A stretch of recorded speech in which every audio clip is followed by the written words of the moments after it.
जीवामृत लाभदायक सूक्ष्म जीवाणुओं का संवर्धन किया हुआ एक तरल जैविक खाद है।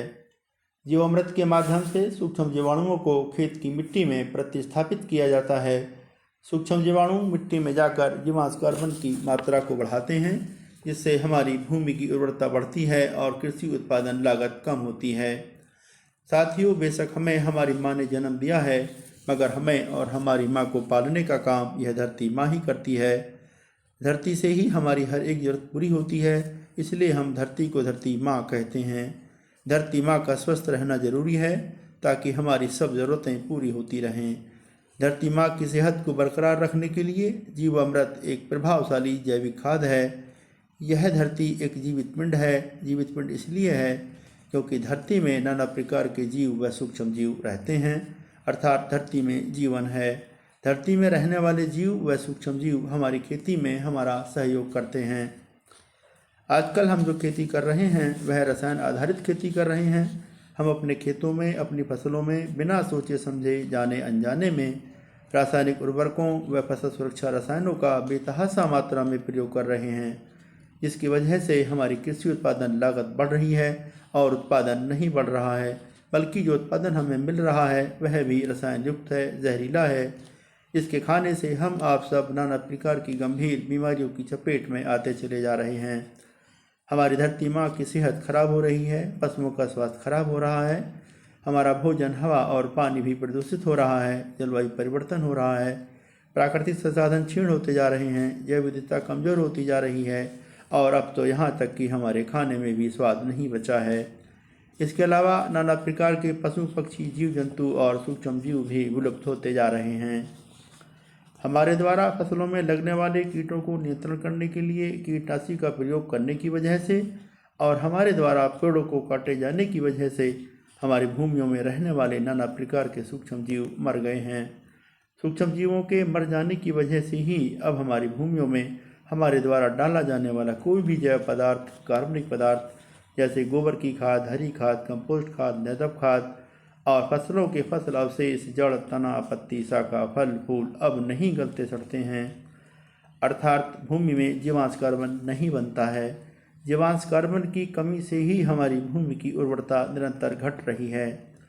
भूमि की उर्वरता घटने के कारण ही हमारी कृषि उत्पादन लागत बढ़ रही है और उत्पादन घट रहा है। हमारी कृषि उत्पादन लागत घटे और उत्पादन गुणवत्तापूर्वक बढ़े, इसके लिए ज़रूरी है कि हम अपनी भूमियों में जीवांश कार्बन की मात्रा को बढ़ाएं। और जीवांश कार्बन की मात्रा को बढ़ाने के लिए ज़रूरी है कि हम अपनी भूमियों में सूक्ष्म जीवों की संख्या को बढ़ाएं। और अपनी भूमियों में सूक्ष्म जीवों की संख्या को बढ़ाने के लिए ज़रूरी है कि हम अपने खेतों में जीवामृत का प्रयोग करें।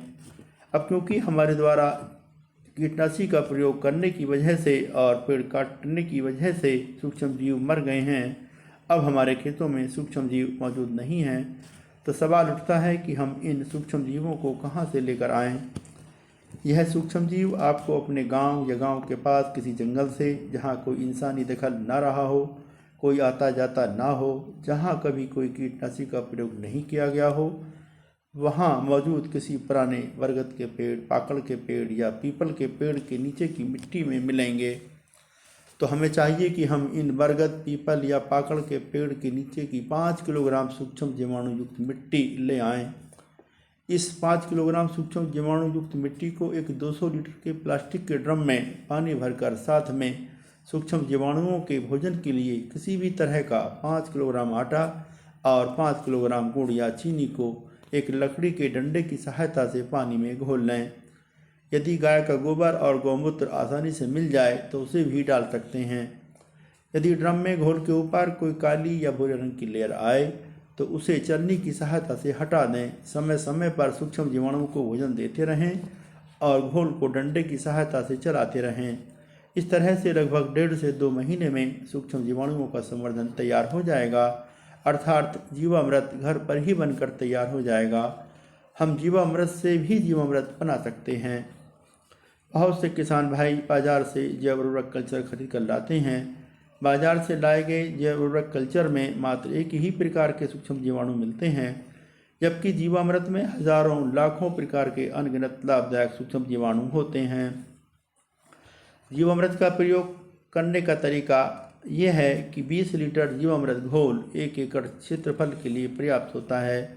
जीवामृत का प्रयोग हम घनजीवामृत बनाकर भी कर सकते हैं। जीवामृत व घनजीवामृत का प्रयोग फसल बोने से पहले नमी की अवस्था में मिट्टी में ही करना चाहिए।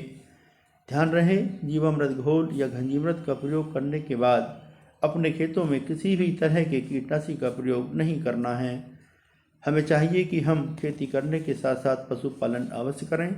अपने खेतों में गोबर की खाद, हरी खाद, कंपोस्ट खाद, निडप खाद का प्रयोग करें और फसल अवशेषों को अपने खेतों में बिल्कुल न जलाएं, बल्कि फसल अवशेषों को खेतों में ही पड़ा रहने दें। जीवामृत और घनजीवामृत का प्रयोग करने से हमारे खेतों में सूक्ष्म जीवों की संख्या बढ़ जाएगी। हमारे खेतों में पहले से मौजूद अवशिष्ट पदार्थ या हमारे द्वारा डाला जाने वाला कोई भी जैव पदार्थ और फसल अवशेष गल सड़ जाएगा और हमारे खेतों में जीवांश कार्बन की मात्रा बढ़ जाएगी। यदि हमारे खेत में कार्बनिक पदार्थ की मात्रा कम है तो पौधों को वनस्पतिक वृद्धि के लिए 2-3 साल तक नाइट्रोजन उर्वरक देने की आवश्यकता पड़ सकती है, परंतु फास्फेटिक उर्वरकों को देने की आवश्यकता नहीं पड़ेगी, क्योंकि सूक्ष्म जीवाणु भूमि में मौजूद अघुलनशील फास्फेट को घुलनशील अवस्था में लाकर पौधों को उपलब्ध कराते रहेंगे।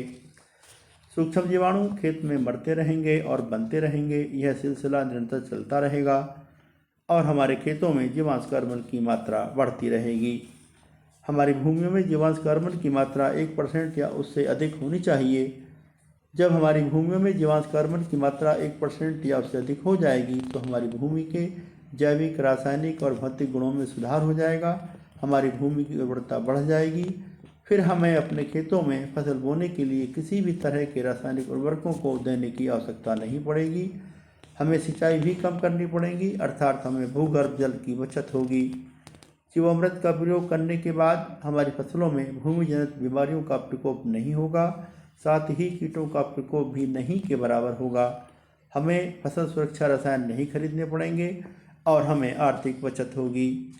फसल उत्पादन लागत कम आएगी। जो उत्पादन मिलेगा वह रसायन मुक्त व गुणवत्तापूर्वक होगा, जिसके उपभोग से हम आप सब नाना प्रकार की गंभीर बीमारियों की चपेट में आने से बच जाएंगे। हम शारीरिक और मानसिक रूप से स्वस्थ रहेंगे। हमारा भोजन, हवा और पानी प्रदूषित नहीं होगा, जलवायु परिवर्तन नहीं होगा। हमारे प्राकृतिक संसाधन क्षीण होने से बच जाएंगे। जैव विविधता बरकरार रहेगी। हमारी बहुत सारी समस्याओं का समाधान हो जाएगा। धरती माँ का वैभव, धरती माँ का अस्तित्व बरकरार रहेगा। भविष्य में हम और हमारे बच्चे इस धरती पर हमेशा हमेशा खुशी के साथ जी सकेंगे। तेरा वैभव अमर रहे माँ, हम दिन चार रहें न रहें। धन्यवाद।